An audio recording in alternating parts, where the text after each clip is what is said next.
Morning, y'all. Sooner Rod's here. Had to go get the right tool for the job. Following up on my, it's fun to cut trees down, but not a whole lot of fun to buck them up series here. This will be the topic of today's short video. Watch me use the tools of the trade to take down this hung up limb, which can get you in trouble. I'm hoping I can reach it without getting a ladder. I don't know. Maybe right there. We'll see. All right. Y'all will be witness to my attempt. I had to throw the ball for Max.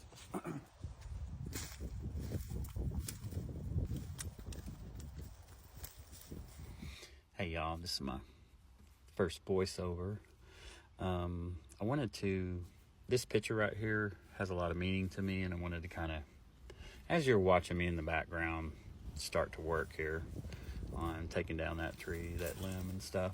I just want to give you a little meat while I'm doing my chores there. And the meat to this is, on that picture, that was Yosemite National Park. I was a safety manager there for 8 years, and I had to do a lot of fatality investigations and stuff like that. But occasionally I had to do first responder duties as well. And so my coworker and I was his boss. I mean, I was a supervisor, safety manager, but he and I were doing the Half Dome hike to do some safety assessments up there. And I had my radio. I was on duty, and we heard of, after we had hiked the day before, went through a thunderstorm. This is about a 4,000 foot gain and 8 mile.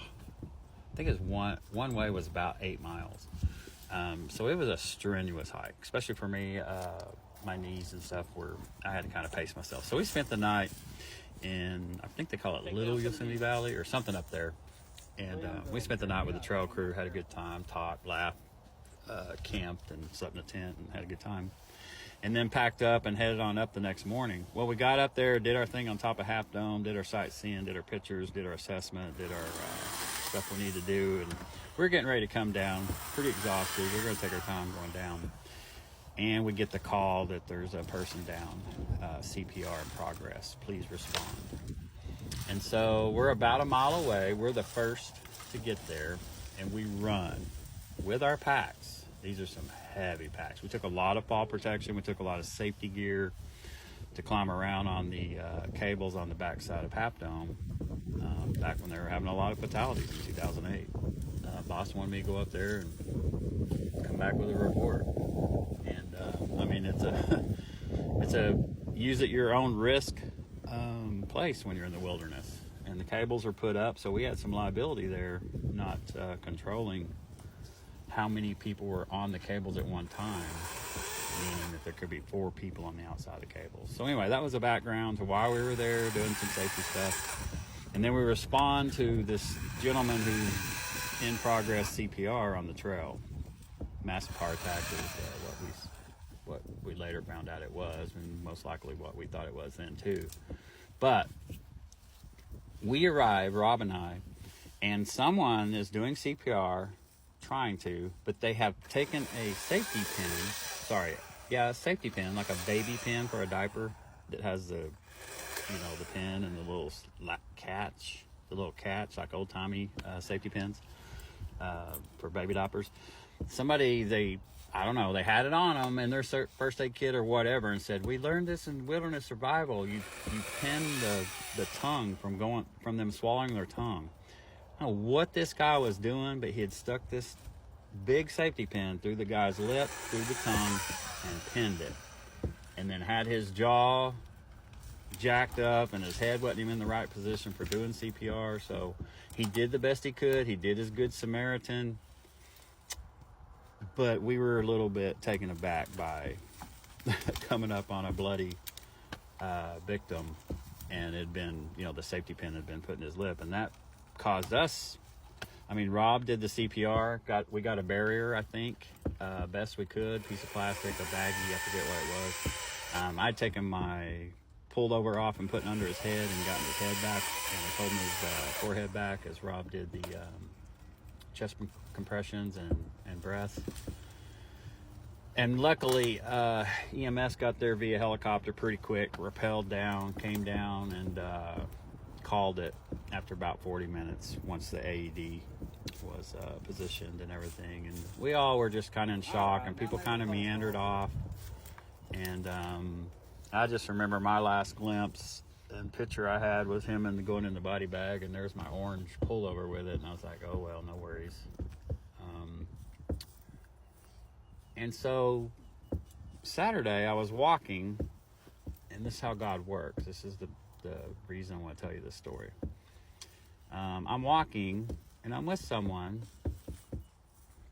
and I notice a paper pen, baby pen, in the sidewalk, and it was really jammed in there, and I should have never saw it. It was just a glimpse, and it was a baby pen, and I picked it up, and I don't know if it was right then, but it was pretty quickly after I picked it up and started kind of playing with it and opening it, and boom, I was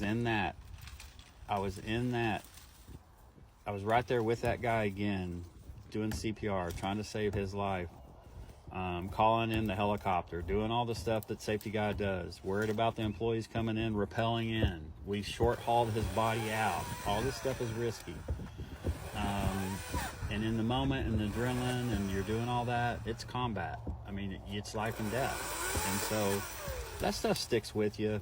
And so what happened with me previously, if I would think about people we lost in the park and that I was directly involved with the outcome of their care, possibly, I mean, with this gentleman, he was probably not breathing for 20 minutes by the time Rob and I got there. So he was most likely brain dead at that time.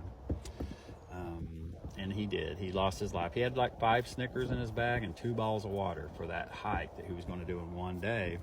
And he stress tested himself right into eternity. And I was able to talk about that this weekend and not get I didn't go into the not breathing, the shame, the blame I feel, the condemnation that person died. It was on my watch as a safety guy, whatever you want to do. Those are the things that I was struggling with my complex PTSD, and it being pushed into overdrive, obviously, when I lost my wife.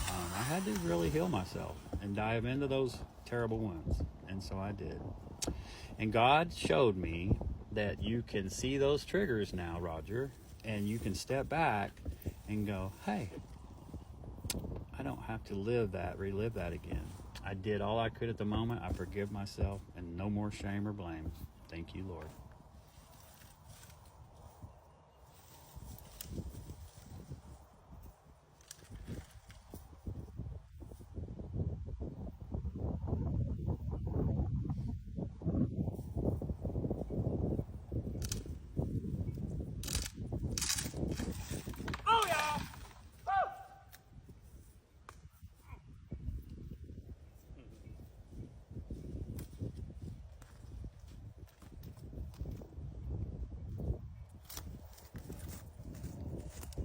Y'all see that?